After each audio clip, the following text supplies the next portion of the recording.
But it does bring me back to a very funny story back at A&R with the Isley brothers.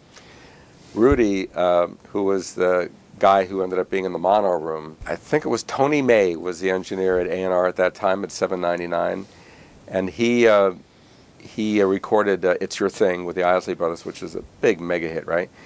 And Rudy cut the mono disc, because at the time there weren't, I think Buddha actually had the first stereo single.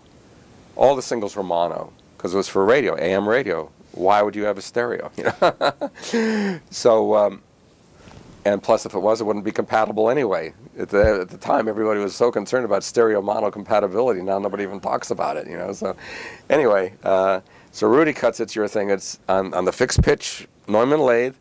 It's this mega hit, right? And so comes time for the next record, and from the same album. So Kelly Isley comes into the studio, and I'm starting to cut as both the mono and the stereo version of the next single, who's the name of which I cannot remember. But anyway, so I'm cutting the thing, and Kelly starts complaining, it's not hot enough. And I'm going like, meanwhile, Motown was the single king. Motown, an independent label, was burning up the charts with all these mono singles. They were the biggest independent label in the country by far, and all the disc cutters like me would get the Stevie Wonder thing, and that's like so hot. We're going, how the heck did they do that? You know, we're just analyzing Motown records all day long, trying to figure out what they did.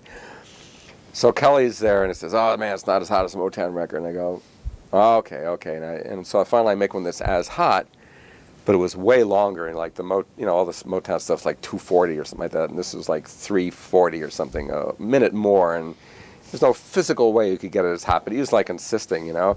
And so finally I get one, and I said, you know, I caught one and you approved it, but you know, I went home and I played it on a cheap turntable, and the thing skipped. And he says, so what, you know? And I says, well, you can't have a record out there that skips. And he says, well, what's your thing skip? Skipped its way to 5 million. Got it hot.